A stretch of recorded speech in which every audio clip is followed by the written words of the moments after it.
KPop Demon Hunters crushed by Netflix rival in new analysis. Hit movies don't come much more unexpected than KPop Demon Hunters. The animated Netflix film follows a Korean girl band who hunt down supernatural threats in their spare time, bringing them into conflict with a rival boy band formed from demons. Against all the odds, it has smashed record after record, and last month became the most-watched original animated film in Netflix history, with a massive 184.6 million views since it was released on June 20. Indeed, it is so popular that it is now the second most popular movie of any kind on the streaming platform. It is soon expected to pass Red Notice, the 2021 heist comedy starring Gal Gadot, Ryan Reynolds, and Dwayne Johnson. That has 46.3 million more views, but resoundingly vanquishes The Demon Hunters in another way. Ironically, it highlights how quickly KPop Demon Hunters took the world by storm. Saying that the animated adventure was an overnight success is no exaggeration. Remarkably, over the first 3 months of this year, not a single article was written about the movie according to data from Factiva, a search engine owned by Dow Jones, which includes content from 33,000 news, data, and information sources in 32 languages. That tally then rose to a paltry 16 reports in April and 333 in May. It didn't even fare much better in the month of its release, as only 384 articles were written about KPop Demon Hunters in June. In contrast, the pulling power of Gadot, Reynolds, and Johnson put Red Notice on the media's radar long before the film dropped on the streamer in November 2021. According to Factiva, 604 articles mentioned Red Notice during October 2021, with that number rising nearly 5 times to 2,874 when it was released the following month. However, dark clouds quickly gathered as the reviews rolled in. Red Notice got an average critics rating of just 37% on review aggregator Rotten Tomatoes, which led to a rapid decline in its media coverage.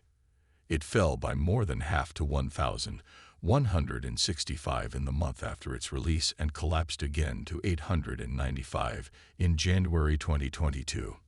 Audiences were much more merciful and gave the movie an average of 92% on Rotten Tomatoes, which explains why it soared up the Netflix rankings and became its most-watched movie within just 11 days.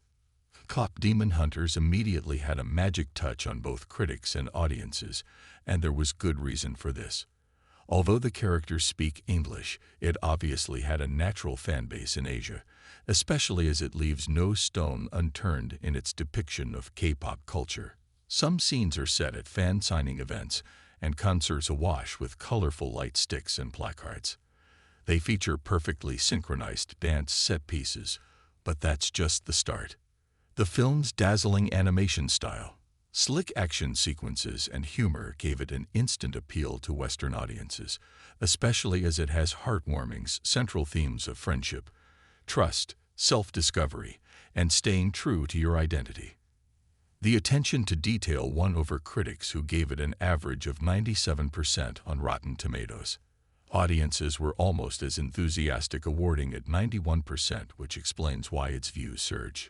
So too did its media exposure, as the chart below shows. During the month of its release, the number of articles about KPop Demon Hunters increased nearly fourfold to 1,394. Unlike Red Notice, it hardly fell off in the following month, as 1,281 articles have already been written about it so far in August. It hasn't just benefited from reviews driven by word of mouth, but from music industry recognition.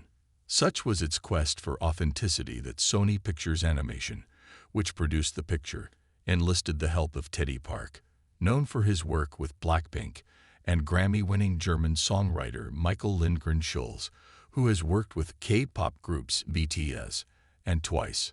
It has led to several tracks from the film's soundtrack being featured on the Billboard Hot 100 and rising to the top of Spotify's US chart.